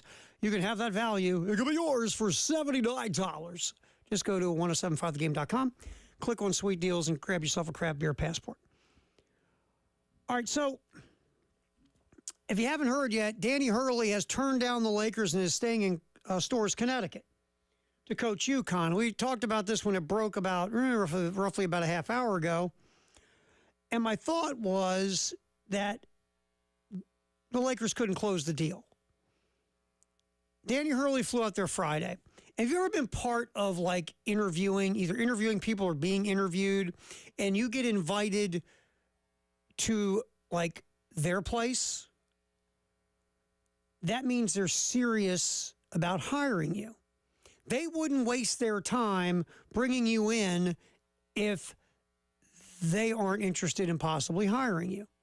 And a lot of times they're going to offer you, they want to bring you in to make sure you're not a goober. And they want to make sure if you can fit in with just their culture and, you actually, aren't some nose picker or something. They just want to make sure what they think is right. And when you go somewhere, you know that they are serious. If someone flies you out for the second phase of an interview, or someone says, hey, why don't you, drive up 3-4 hours, or we'll fly in or something and let's talk more, that means there's an interest. So Danny Hurley flew out to L.A. on Friday to meet with the Lakers, but he flew back Saturday just in time to attend a Billy Joel concert at Madison Square Garden. Now, Bill Murray's kid, Luke Murray, attended the concert with Hurley. And I guess I'm trying to think about this not as Danny Hurley, going to, interview for a 6-year, $70 million gig with the LA Lakers. I'm just thinking about if you're real serious about a job, or you're serious about maybe taking the job, and you go out on a Friday, you fly across country on a Friday to talk to people about the job. Then you're like, hey, I can't really stay long. I got to go back tomorrow. I got tickets to Billy Joel. I don't know. That's all. That feels like some kind of red flag in some way, shape, or form to me. I don't know. Kind of interesting. But I just think the Lakers, again, they couldn't seal the deal. Danny Hurley doesn't come out there if he's not curious, right? You don't go if you don't want the job. If you're 100% against it, you're not going. If you got a 10%, 14% interest, you're not going.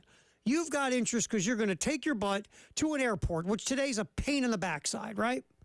You got to get there 3 hours early. You got to take off your shoes. You got to stand in a metal detector. You got to do all these things that it's the world we live in. I'm not complaining. It's just the world we live in. But you got to get there. You hope the plane isn't canceled, because that happens today too. And you wait around, you get on board, you fly. Even if you're in first class, it's still. To take yourself to the airport, to go through this whole process, you got to be interested in some way, shape, or form, right? So you get to L.A., there's mutual interest here. The Lakers real interested. And Danny Hurley obviously is interested to the point he, flew out there to listen to you. You obviously didn't seal the deal. You didn't do everything that needed to be done to get Danny Hurley to be your head coach. But to be honest with you, that's probably the best thing for both parties. First of all, Danny Hurley, if you watch Danny Hurley coach a game, the dude's a maniac. He just is. He's a maniac, and that's for 30-some games. Can you see Danny Hurley coaching 80-some games in the NBA? Dude's head would explode by January. And again, it's a superstar-driven league. Part of what you got to do is be able to communicate, motivate, and sometimes placate and learn how to massage egos. I don't know if Danny Hurley's that guy, or at this point in his career, that guy. So this probably wouldn't have been a good move for either side, to be honest. But Danny Hurley will not be the head coach of the Lakers. So that means when do they announce J.J. Redick? All right, another interesting story that got just a ton of run over the last couple days is Caitlin Clark will not be on the women's U.S. Olympic basketball team. Here's Caitlin Clark, her thoughts on getting passed over for this year's Olympics. Honestly, no disappointment. I think it just gives you something to work for. That's a dream. Hopefully one day I can be there, and I think it's just a little more motivation. You remember that, and hopefully in 4 years, when 4 years comes back around, I can be there. Yeah, that's the perfect way to answer it. Good job, Caitlin Clark. Perfect answer, and that answer makes a ton of sense, and I agree with her. I feel the same way. I'd be like, that's all right. I got my turn coming in 4 years. I'll be good. There's been a lot of folks who have said that, the Olympic folks totally dropped the ball here by not putting Caitlin Clark on the team for marketing and promotional reasons. And I totally get that. That makes a ton of sense. But the problem is you're putting together a basketball team. That means there's other people involved on the team. And, the people that follow that game a lot more than I do, tell me that roster's stacked. Yeah, Diana Taurasi's, 42 years old, played in 6 Olympics. But she's a grizzled veteran of the Olympic experience. The women on that team all have more skins in the game than Caitlin Clark. Now, again, there's a couple of women that could be injured, and Caitlin Clark ended up on the team anyway, and everybody can quit belly aching. Candace Parker didn't, get named to the Olympic team as a rookie in the WNBA. It's a team thing. And part of this that people aren't thinking about, look, let's just be real about this. There are a lot of women in the WNBA who are quite jealous of what Caitlin Clark is getting because they don't think she deserves it. She hasn't done enough like they have to deserve what she's getting. And that's true. The resume of a lot of these women in the WNBA much better than Caitlin Clark's. Right now, Caitlin Clark is averaging as many turnovers as she has assists and rebounds, pretty much. She's had good moments and bad moments. She struggled at times and she shined at times. She's a rookie and she's playing like one. But here's the thing. If you put her on that team, what does that do to the team culture? Because culture's a real thing. And you've got women right now who don't think she deserves to be there who are on that team. I'm not saying you build a team on the whims of your players, but you've got to take your culture in mind when you're putting together a team that you're hoping is going to go win a gold medal. Do you want to add anything to this team dynamic that could hurt the culture? I'll give you a great example. When the Dream Team was put together all those years ago, the rumor was that Michael Jordan, they asked Michael Jordan to play, said, well, I will for this condition, this condition, this condition, and here's another one. Isaiah Thomas isn't on the team. Guess who wasn't on the team? And team building and team dynamic and team culture is real. And that could be an aspect of this as well. So just saying. I get it. I get the marketing and business side of it, but I also understand from the team side of it, the U.S. Olympics folks did what they thought was best to go win a gold medal. And at this point, Caitlin Clark in 4 years will probably be on the Olympic team anyway. All right, come back. Greatest day in the history of the world is happening next here on the Halftime Show, sponsored by 1-800-GOT-JUNK. Terry Ford, Ed Bird, hanging till 3.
All right, the greatest day in the history of the world is June 10th. And before we get to the day in history, so since this is kind of a historical little segment we do on the show, I was watching, I went into the 30 for 30 rabbit hole a bit yesterday. Saw some interesting stuff. They were talking about there's two different things I saw. First of all, I saw this really cool thing about the Yankees and Dodgers. They played in the World Series in Reggie Jackson's first year in New York. I think it was 1977, and it was really fascinating. But there was an even more fascinating story that came out. I was watching the 30 for 30 Celtics-Lakers, the rivalry that came from Magic and Larry Bird in the 80s. And there's a story. This is crazy. About how the Celtics ended up getting Bill Russell. And if you are any kind of, even a casual sports fan knows who Bill Russell is, a Hall of Fame center for the Celtics, part of that Celtic dynasty of like the late 50s and 60s and in the late 60s when it ended. But how they got Bill Russell, I'd never known this until I watched this 30 for 30. Go back in history. Now think about this today. Run this through your head today. Celtics are picking 7th in the draft in 1956. Red Auerbach wants Bill Russell. Bill Russell had won back-to-back championships at the University of San Francisco. So the first thing that Red Auerbach did was make a trade with the St. Louis Hawks, who had the second pick. Red traded his center, Ed McCauley, and Cliff Hagan, who went on to become a really good NBA player. And Ed McCauley was a solid NBA player as well. These two guys they weren't stiffs. Traded to the Hawks to get that number 2 pick. Now what they had to do was talk with the team that had the first pick, the Rochester Royals. So there was some word that the Royals might take Bill Russell. So Red Auerbach had to find a way to either move up another spot or convince Rochester not to take Bill Russell. Well, before he traded draft picks, he decided, maybe I can talk these cats into not taking Bill Russell. So Red Auerbach calls Lee Harrison. Well, no, Red didn't. The owner of the Boston Celtics was a guy named Walter Brown. So Red Auerbach went and talked to Walter Brown. Now, Brown, besides owning the Celtics, was also the president of the Ice Capades. So Walter Brown, owner of the Celtics, calls up the owner of the Rochester Royals, Lee Harrison. And here's the offer that the owner of the Celtics gives the owner of the Rochester Royals so the Royals won't draft Bill Russell, who obviously becomes one of the greatest players in the history of the NBA and leads the Celtics to this dynasty that no one has ever seen since. Walter Brown, owner of the Celtics, offers Lee Harrison, the owner of the Royals. Brown would send the Ice Capades, which Brown was the president of, to Rochester for a week if the Royals pass on Bill Russell. And Lee Harrison took it. Basically, you're going to send us the Ice Capades for a week so we can make a bunch of money on the Ice Capades here in Rochester. Okay, we won't draft Bill Russell. Basically, you traded a week of Ice Capades for one of the greatest big men in the history of the NBA. And you drafted a guy named Cy Green, a guard from Duquesne, who played in the NBA like almost a decade. And it was kind of a journeyman. You passed up Bill Russell for the Ice Capades, and you took Cy Green. Put that in our world today. Give that one a whirl. Could you see that,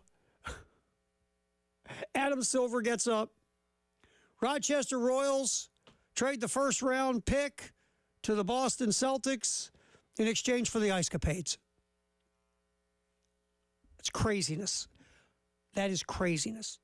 But again, it was a different world. Obviously, the NBA isn't what it is today, and sports wasn't what it is today back then. And obviously, you have no NBA team in Rochester. Or St. Louis, for that matter. It's just a crazy story in the world of history. But yeah, I did the 30 for 30 rabbit hole yesterday for a little while, man. I was in. I was. All right, a couple of quick ones in the greatest day of the history of the world. On this day in 2018, Rafael Nadal won a record-extending 11th French Open. It's ridiculous, Rafael Nadal's record at the French Open. No tennis player has ever dominated a surface the way that dude dominated Roland Garros in Paris. Unreal. 2010, Southern Cal is placed on 4 years probation, receives a 2-year bowl ban, and a sharp loss of football scholarships. NCAA cites Southern Cal for the lack of institutional control. NCAA found that Reggie Bush was ineligible beginning at least by December of 2004. NCAA also orders the Trojans to vacate every victory in which Bush participated in while ineligible. Trojans lost 30 scholarships over a 3-year period, 10 annually from 2011 to 2013. Of course, they had to take the Men in Black pen to the entire country and say, guess what? Southern Cal didn't win that national championship. It didn't happen. Even though we all did. Vacating wins is the dumbest penalty ever. It's just silly. I always say this. Now this world has changed, obviously, but in that world, if you really want to penalize somebody, you hit them in the pocketbook. Millions of dollars. That gets people's attention. Now, some of this stuff in the NIL world, you go, really? Seriously? Wow. But these things we see now were against the rules, and people just knowingly broke the rules and didn't care because fans just care about winning. Don't care about you. If you're going to break the rules, you just better be winning big. If you're breaking the rules and you're losing, wow, we got to fire you. Why? Because you're not even good enough to win when you're cheating. But that happened back in 2010 with the whole Southern Cal thing with Reggie Bush. Of course, Bush just got his Heisman Trophy back as well. So, greatest day in the history of the world, sponsored by 1-800-GOT-JUNK. And thank you for hanging out with us here on The Game in Columbia, Florence, Myrtle Beach, wherever you're at. If you're watching us on The Game TV, powered by Integrated Media and sponsored by Shepherd's Glass, and our YouTube channel at The Game TV Radio, thank you very much. And maybe you downloaded 107.5 The Game app on your phone, Play Store, iTunes, and you're listening to us while you're walking around chilling on your phone. Thank you very much. We'll get back in here. Firehouse Sub text the hour at 803-404-6100. And maybe we'll yip with Jay Phillips before the postgame show with Jay and Elijah here on The Game.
All right, our Firehouse Subtext the hour here on the Halftime Show. Anonymous texter says about baseball for USC. No hires until after the season. That means College World Series is over. Would be my bet or would be might bet? Probably my bet. Look, is South Carolina going to wait that long to make the hire? We said this. Timeline is get it right. That's, to me, what you're doing. Now, if you wait, does that mean that, like, Josh Elander's still in play? The assistant head coach at Tennessee. Again, Chris Clark talked about it earlier. Right now, South Carolina's focusing on head coaches at the highest of levels in Division I, like a Tom Walter at Wake, Chris Pollard, Duke, Cliff Godwin, East Carolina. Obviously, Monty Lee is also a candidate. But if you wait till after the College World Series, does that tell us anything? Like, are you interested in the Tennessee assistant head coach? It could be. But, again, the timeline is get it right. I understand the transfer portal's going on. You don't want to lose guys. You want to bring guys in. I understand that. But really, getting it right is more important. Just my opinion. But anyway, thank you for the text. Appreciate that. 803-404-6100, our Firehouse Subtext the hour. All right, last night, we haven't gotten to it yet. I want to save it till, the very end. Boston goes up 2-0 in the NBA Finals over Dallas.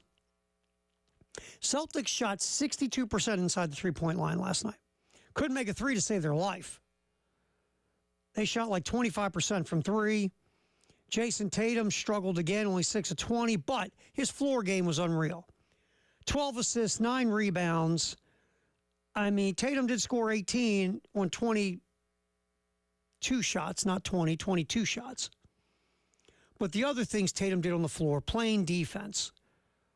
That's the thing about I thought the Celtics would win this series because when you went from the top two players on both teams, Doncic and Irving for Dallas, Tatum and Jaylen Brown for Boston, once you start going down the roster from three, Boston was the better team. More depth. They could survive a bad night from Tatum or a bad night from Brown because they have Drew Holiday or Derek White, Al Horford, Kristaps Porzingis. They have guys who can step up. And again, Boston last night, 5 players in double figures. Game 1, 6 players in double figures. Dallas, you can't have Kyrie Irving have bad nights, and Kyrie had another bad night. Irving was 7 of 18, did score 16, but on 18 shots. And the Celtics have really done a nice job of making Kyrie Irving work. Luka Doncic is Luka Doncic. Last night, 12 of 20 from the floor, 4 of 9 from 3. Did miss some free throws, though, but pulled a triple-double, almost a quadruple-double, by the way, with 8 turnovers. Luka made some passes that, dude, you are obviously a hell of a player, but a few of those passes were not the best choice at that time. But Luka, besides the 8 turnovers, Luka was 11 assists, 11 rebounds, very efficient from the floor, scored 32. But Kyrie Irving has got to be Kyrie Irving because Dallas doesn't have that depth. They just don't. Their second-level guys are not as good as Boston's. And if Kyrie Irving isn't playing at a high level, Dallas has no shot. They're down 2-0. And I know, hot taking is it's over. I thought Boston would win the series. So, Dallas had a chance to steal game 2 last night. The Celtics, they chuck a lot of threes. They took 39 of them. Even when they weren't making them, they just keep shooting them. And Dallas had a chance last night. If Kyrie Irving could have played the way Kyrie Irving plays, Dallas had a legit opportunity to steal that one. And Boston's lost games at home in the postseason. They're not invincible in the Garden. But last night was an opportunity. Instead, now you're down 2-0, and you got to win game 3 or forget it. Just the way it is right now. But the Celtics, you watch, they play defense. They're flying up and down both ends of the court. Offensively, when they're attacking, like I said, they hit 62% of their shots inside the three-point arc last night. When Brown and Tatum And the rest of those guys are attacking the basket and either scoring, dishing for an easy hoop, or popping the ball back out for a three, a wide open three. That offense gets rolling. And even last night when they couldn't make a three to save their life, they still found a way to be very effective. I mean, they had 29 assists on 38 made baskets or something crazy like that. And, I mean, they're the better team on paper. And if Kyrie Irving can't step up and do wonderful Kyrie Irving things, and Doncic is out there kind of lone wolf in this thing, Dallas has no shot, and it might not even go past 5. But the Celtics last night, despite not being able to make a three, still found a way to hold on, and now they're up 2-0. And the one thing about the Celtics, my biggest question mark for the Celtics was what happens if the going gets tough? Because they haven't really been tested a ton in this postseason. Because the teams they've been playing have all had injury issues to key players. What were they going to do? I mean, Luka Doncic is wrapped up like a mummy. Right? He's got like wraps all over him. So he's not really 100%, but he's still one of the best players in the world. And he made some shots last night. You just shake your head and you go, how in the heck did that go in? But Dallas is undermanned. And if you could have stole one in Boston, maybe you start putting a little bit of heat on the Celtics to see how they react, but now they're up 0-2.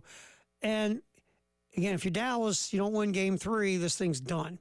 By the way, I saw some TV ratings for game 1. I haven't seen any for game 2, and the ratings are down. And the ratings for the NBA Finals have been going down a good amount here since those LeBron-Steph fights with Golden State and Cleveland. And, you know, what does it mean? I think the NBA, we overvalue how many people actually watch the NBA because ESPN stuffs it down your throat, because ESPN has a huge contract with the NBA. And the reason they do is because the NBA, the demographic for the NBA is like 35 and under. Baseball and the NBA, their ratings aren't a lot different, but baseball is a bunch of old farts. You know, Major League Baseball has the older crowd. The NBA has a younger crowd. ESPN wants a younger crowd. It's very simple. But it's not like the NBA is right up there with the NFL, because it's not. Jay and Elijah, you're next. Ed Bird, fine job, my friend. We'll do this again tomorrow at noon with the halftime show here on The Game.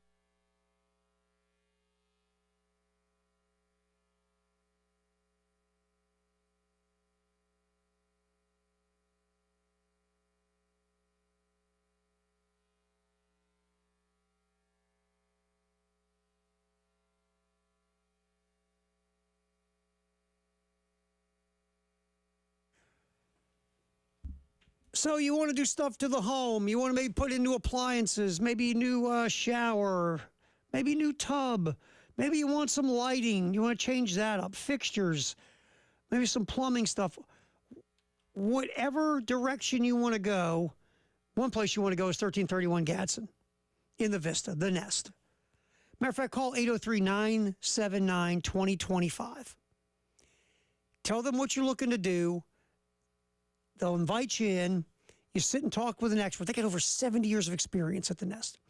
You go over your budget, your wants, your goals, your dreams, your vision, whatever you want to call it. They will put a plan together for you, walk you around the vast showroom, and get you set up. It's the Nest, 803-978-2025. Go with the pros with the experience. Go with the Nest in the Vista.